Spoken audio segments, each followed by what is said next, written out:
Ти благодарам што ја прифати поканата да гостуваш во Аникто. Со задоволство, извини што џвакам во моментов. Фала што се јави. Некако секогаш за Горан Стефановски, особено нели по неговата смрт, некако секогаш наменски снимаме нешто, односно даваме медиумски простор. Дали е тоа на денот на неговото раѓање или кога се одбележува или поменот годишницата од смртта. Така што ми е особено задоволство што е без некој повод ќе снимаме за твојот татко, бидејќи многу горе на листата ми е од луѓе што сакав некогаш да им направам интервју, ама не успеав. Да, за жал. Така што ми е мило што си барем ти тука. Нема да биде исто, ама колку што можам, ќе придонесам. Да. За конзервираните импресии зборувавме веќе. Големен или опусот и делото на воопшто на твојата фамилија, бидејќи доаѓаш од едно такво семејство. Морам да те прашам, колку во оние формативни години имаше влијание да растеш со такви луѓе околу себе? Значи, почнувајќи од твојот татко, твоите баба и дедо, твојот чичко. Па, како да ти кажам, ти кога растеш, ти си дете, мислиш дека за сите е исто, се разбира, и е исто. Тој ти е родител, имаш родителски детски однос, како да ти кажам, знам мало, памтам, некоја зима беше и почнаа да доаѓаат пријатели, чукаат на врата и постари од мене, нели големите, и да бараат, дека Владко беше кај нас, например, и да бараат автограм. И пак си викаш, окей, не знам, нормално е, така. Или, а со Горан, сепак имавме, он беше страшно добар татко, во смисла, секогаш тука за тебе, се што ти треба, во своето време ти го дава без да прашаш, се вика. И од него научив многу како да се социализира човек, како треба да се однесуваш во друштво кога се излезе надвор од дома. И се разбира како треба да си дома со своите деца и својата фамилија. Беше многу љубезен со своето време и со својот ум и со своите совети за како треба да, особено во академска смисла кога си пишуваш првите есеи твои или кога после тоа трудови, па магистерски трудови, па не знам што. Ама уште поважно мислам дека научив како да се зборува со таксисти. Си седна секогаш напред седеше и ти седиш позади и сега за тебе тоа станува нормално дека треба да се прави муабет со таксистот. Така, дека и дека така многу се учи и дека треба да се прави муабет со комшиите кога се фрла ѓубре пред контейнер. Или дека кога се запознаеш со претседател, дека исто ги третираш и со ист начин зборуваш како што би зборувал со тие комшиите и немаше разлика во неговиот интонација или секогаш беше ист. И тоа исто така го научив. Научив се разбира милион работи без да знам свесно дека сум ги научил. А тоа дека они се двајцата плюс бабата и дедото, дека се и Ристо Стефановски е тука и целата таа нивна, сега да не кажам фела, ама фамилијата, особено Горан и Владко се современите столбови на нашата култура, особено надвор од Македонија.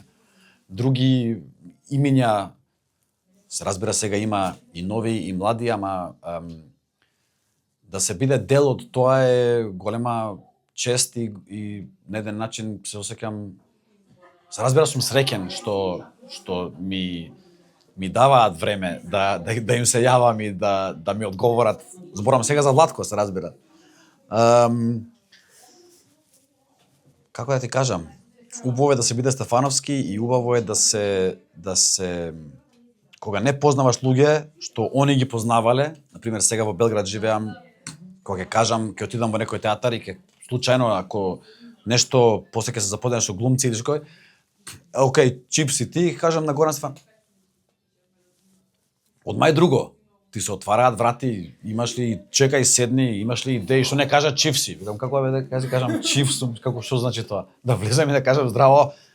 Не сум таков, не сум. Сакам да сепак да се бидеш твој човек.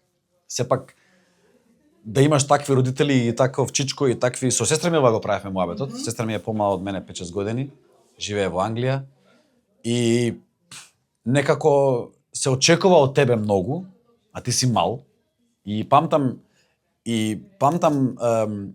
јас немав повеќе од 90 години, ама с фактот дека го памтам значи дека сум имал емоција кога тоа прашање ми било поставено. А тоа прашање беше ти ќе бидеш со гитарата како чичко ти или со пенкалото како татко ти?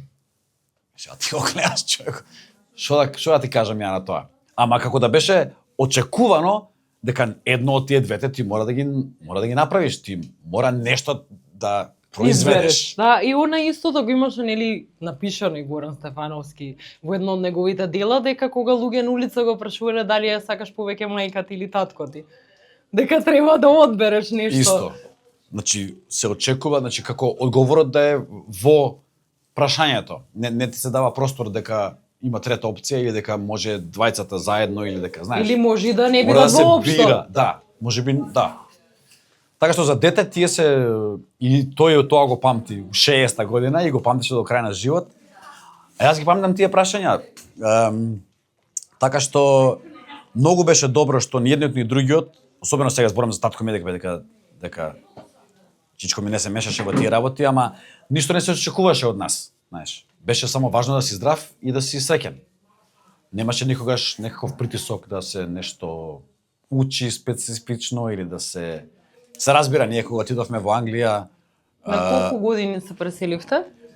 Тој 11 и на пол, 12. 90, Завршив пето оделение во Бато и 92 година отидовме, мајка ми најде работа во едно летно школо за англиски, она беше професорка по англистика тука во УКИМ. И 2 недели таму, и додека бевме таму, мајка ми кажа, татко ми, слушај, јас со децата не се враќам во Македонија. Во смисла, Југославија веќе ја нема и гледам што ќе се случи и ние сме тука. И има приказка дека Горан ни рекол, добро па, ајде најди работа. И другиот ден па ти што нашла работа. Буквално другиот ден. Поклопиле работите. Да, и предаваше таму англиски на бизнисмени во некоја приватна школа и така останавме. А Горан 92 до 98 уште беше редовен професор на ФДУ. После тоа во Шведска предаваше 2 години. Така што ние се гледавме се од тогаш, од 92 до 2000 година се гледавме на распусти, знаеш. Распуст он има тука или ние децата, па се гледавме летно време, се разбира, или Божик, Нова година, така. Иначе бевме во Англија со сестра ми, јас на 12, Јана на 6. Мајка ми мање више самохрана мајка таму, знаеш. Сите пари памтам дека му беа од платата му беа за Адрија да дојде во Англија на Горан. Така што почетоците им беа многу тешки на моите родители, како и на многу, се разбира, имигранти тоа време од Балканот, од бивша Југославија или поранешна Југославија, да не користам србизам за сега. А колку тебе ти беше како дете, бидејќи веќе на 12 години, нели имаш некои корени, да речеме, тука и друштво, и училишта, и навики, бидејќи многу, па дури во неговите интервјуа, во неговите дела, драми, мислам дека сега тоа еве како читател на некој надвор од вашето семејство да даваме на обзервација, беше многу, ајде да кажам, обседнат, можеби не е тоа вистинскиот збор, со преиспитување на каде на еден човек му е домот и дека некогаш човек мора да избега или да се врати. Кога живее во Прага, се обидував да им објаснам на луѓе, оној дел со домот е таму каде што ме сакаат и мразат и каде што ми се вестите. Се обидував да им го преведам за да ме сватат. Ти си бил дете, тинејџер скоро, ама како ти гледаш на тие работи кога си ниту ваму, ни таму, патуваш, шеташ, еден од родителите постојано не е дома? Да, па види, најважно што може да се каже дека секогаш осеќавме љубов, поддршка, не беше некакви трауми како што многу други фамилии има. Имавме голема среќа на крајот на краиштата. Колку и да тоа беше тешко за нив, ние не осетивме. Што е, не знам како успеа тоа да го направат. Ама за мене тие први години беа кај да е, ние се враќаме. Значи, така беше муабетот, ние ова беше привремено, мене Македонија, мене Скопје, тоест тоа време аеродром, тоест Тобако 1, тоест мојот влез, таа зграда, пазарчето, тоа беше за мене све. Како што за Горан беше Девар Мало и Дадија, мене таму прци имав тука, прци еднага продавница што беше тука. Тоа мало за мене, јас таму пораснав. Ние надвор нели бевме нашата генерација од 5 години до 12 до 11 бевме надвор цело време. И ти го имаше таа заедница, сите родителите знаат чипси, кој си, меѓу 3 и 5 се знае дека не се игра фудбал или нека не се прави дека се дреме. Сиде дома кога ќе се стемни. И многу имаше толку убава атмосфера, толку убави бои, толку убави звуци во тоа време. Почеток на 80-ти, почеток на 90-ти. Дека века тука со секое враќање јас едва чекав да се вратам дома. Дека тоа беше продолжување на мојот живот. Јас тоа само го гледав како окей, тука сум на школа или тука мора само да се издржи и кај да е. И со години сваќаш дека тоа кај да е, дека нема да... Јас се вратив да живеам самостојно и реков, чекај, доста ми е, завршив факултет, завршив се, имам сега, што се вика, имам компјутер, зошто сум во Англија? И бев преведувач, и сум преведувач, и се вратив во Скопје да живеам. 2007 година се вратив, после 15 години. Секогаш бев повеќе балканец него британец, знаеш. И си се вратив и одлична ми беше... А да кажам само на таа тема една работа. Ама ова е за друг муавет скроз. Само еден човек од 100 души ми кажа супер, што се вратил со среќа нека ти. Еден. И тоа ми беше многу чудно. Сите велат, си се заебал. Не бе, зошто? Како? Зошто? Таман се средивте. И сега ти отворено доаѓаш, кажаш, не бе, не, вратен сум, дека сите ти гледат комшии, нели? Ти викаат, до кога си? И викаш, не бе, не, дојдов со куферите. Ќе видам како ќе ми тргне, што сака. Бе, ништо ти ова. Добро, другиот, третиот, петиот, стотиот. Викам, чекај, еден човек ми кажа, супер, со среќа, убаво да си. Тоа е, за тоа велам, тоа е за сосема друг муавет. Тоа е друга тема веќе. Ама за мене дома секогаш е овде. Колку и да... Иако последниве години мора да признаам, од кога живеев 2007 до 2011, па се преселив ради жена ми, па почнаа фамилии, па Горан почина, па го продававме станот во кој што пораснав цел живот, тој во аеродром. И последниве години Скопје доаѓам како турист, ама заљубен во својот град турист. Еве Сабајле, јас ја пеев Скопје мој град, песната Цело Сабајле, за да се ставам во некаква... Ама тоа што го гледам околу мене веќе не е мојот град. Да, не е мојот град. За жал на площад срце ме боли. Од различни причини. Тоа што го гледам околу себе ме жал ми е, бидејќи цели генерации на деца со кои што јас пораснав, бевме златни деца. Ја можам да го кажам тоа дека бев таму. Се отиде во една, за жал, безнадежна за нив ситуација, гледам што се случува. Како и да е, нема друг дом за мене освен ова. Мислам, Скопје сакам да кажам. Сега убавото е што тоа од почетокот од тој пазарче аеродром Тобако 1, сега веќе целото Скопје го осеќам како, бидејќи роднини, пријатели, се знам и секаде се осеќам добро. И сега кога доаѓам во Скопје, одам директно на клупа да го бацам татко ми, што се вика, и да видам како прави, што прави, дали е измиен, дали е се во ред. Ама за жал не сум доволно во Скопје, но кога сум, доволно сум среќен што не дозволувам овие работи што ги спомнав да ме депримираат, дека сум на 3 дена, 5 дена, 10 дена и само турбо. Си имаш агенда, треба тоа да се заврши, тоа да се заврши. И тоа го напишав пред некој време. Нема поубаво да си турист во свој град. Бидејќи знаеш дека ќе се заминеш, оставајќи ги проблемите. Туриста во свој град, се да. Тука. Туриста во смисла си дошол пари да потрошиш. Да јадам, да се видиш да се со видам, луѓе, да. Да пијам, да купам книги на македонски.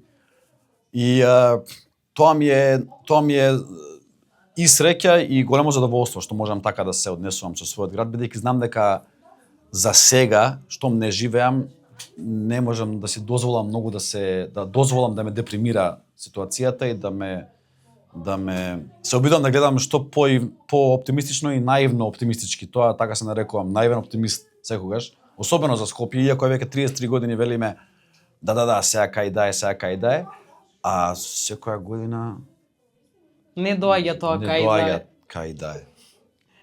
Ама како и да е, ти одговарам на прашањето, отидов сега, извини, у круг.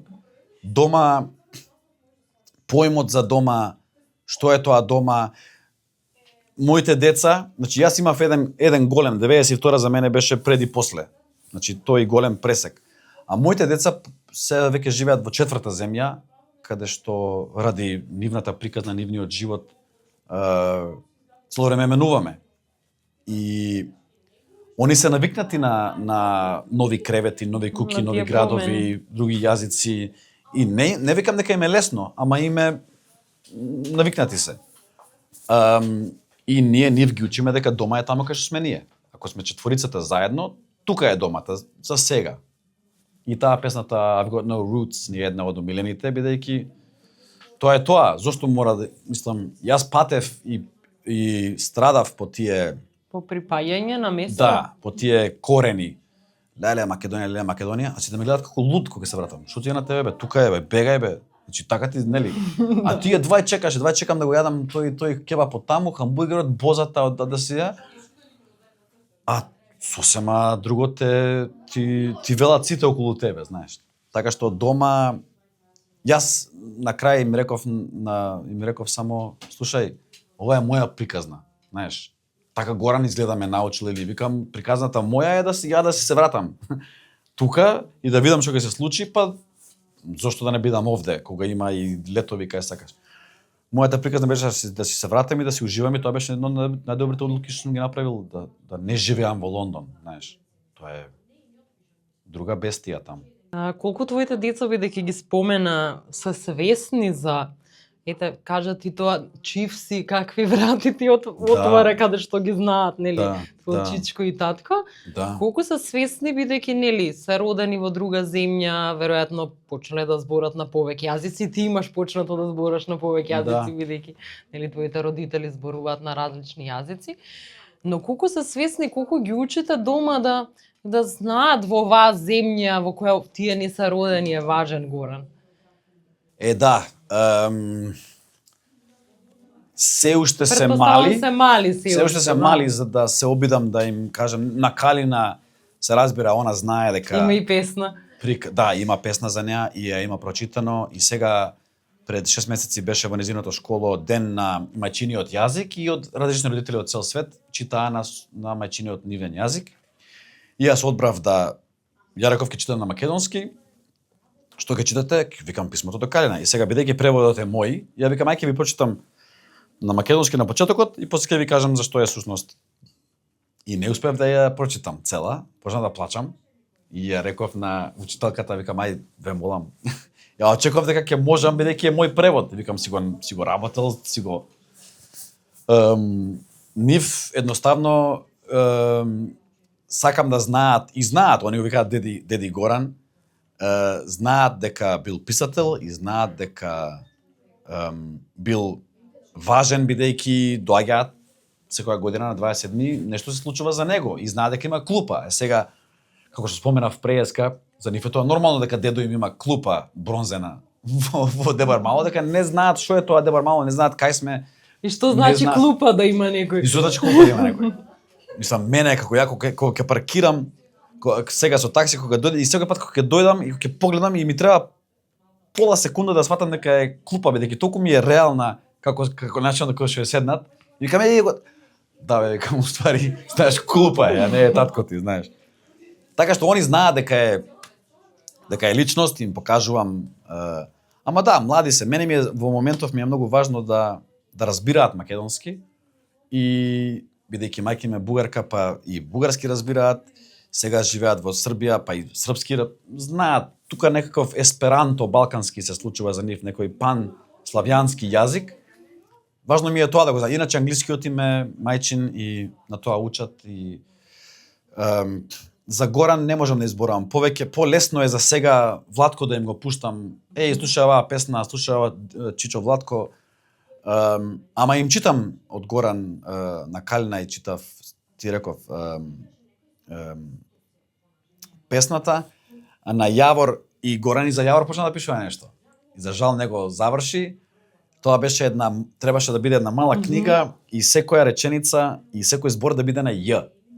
И го најдов во компјутер тоа што го зборувал. На пример, има едно делче јас сум јак Јавор, јасно? И требаше да има слика и значи такво нешто почна да пишува. Ги најдов тие, еден ден можеби ќе ја издадеме. Ама да, мали се уште за да знаат кој е Горан. А дури јас не знам кој е Горан, реално, кога да ви кажам. Јас го знам како татко и како голем човек, ама не го знам како писател, академик, интелектуалец. Го знам, сум го читал, се имам прочитано, ама не е исто, знаеш, кога ти дојде некој професор Додовски или Мишел, кога ти дојдат луѓе што пишувале за него, магистерски и ќе ти кажат, абе, ти не знаеш кој е татко ти. Ја викам, не знам, да, не знам. Во право сте, знаеш. И тоа е една друга димензија. Не ги знам столбовите кои што не го знам тој. Ја не задрога до ден денес не можам да ја разберам таа представа. Текстот сакам да кажам. Он го напишал на 20 години, на 19. Јас памтам бев на автобус некаде во Америка, ја извадив таа табернакул и чита, ја да бев тука на 24 години. Викам, ја тука ништо не разбирам. Викам, како ќе го учам ја татко ми кога ништо не... Среќа, другата драма беше полесна. И сега имам договор со една професорка од Струмица да ми објасни дека она ми побара нешто. Викам, она е експерт за Јане Задрогас. Викам, некој ќе дојде, сакам да ми кажеш зошто е таа толку клучна и важна представа за нашиот театар. Вика, нема проблем. Така што и јас учам кој е татко ми. И доста представи се учат 23. и драми во Диво месо, барем едно време се учеше во средно, е работа со која луѓето на некој начин, средношколците се запознава и се запознававме за прв пат кој е Горан Стефановски, представа што е во повеќе од 10-15 земји одиграна и што на различна возраст ја сваќаш различни, можеби не е драма за дете од 16-17 години. Не, Диво месо никако. Ја не знаев, ја немав појма. Сега ја гледав пак во Белград, во Белградско драмско. Е сосема различно. Ја гледав во драмски 2008-2009 на Аца Поповски. Сосема други чувства, други емоции, друго разбирање, апсолутно. Јас не знаев што е тоа Диво месо. Немав појма. Само знам дека му доаѓаа на врата да му бараат лектирата. Да, немаше изданија доволно. Немаше, збориме сега да кажеме 90-тите. Ако тогаш се читаше во трето гимназија и преку ден вечер не е важно. Горан, здраво, дали имате, нема кај да се купи. И он на крај, значи ќе раздаде неколку и веќе немаше. И на крај почнуваше со прашате учителката зошто нема или прашате го директорот на школата зошто нема. Нека се ја нема. Зошто ја нема? Купете ја, најдете ја, не, и немаше во печат. И поради тие причини, еве сега ја издадовме како лектира, само како лектира, барем да ја има, да можат да ја, бидејќи сега мислам дека сега во 4-та година се разработува драмата, наместо само да се прочита во 3-та, во 4-та сега се разработува како, така мислам. Барем и нешто да се разбере кога си веќе толку млад. Да. Некоја потешка материја. Зошто е таа толку позната и толку... Зошто ја учите воопшто? Зошто ја читате таа драма, знаеш?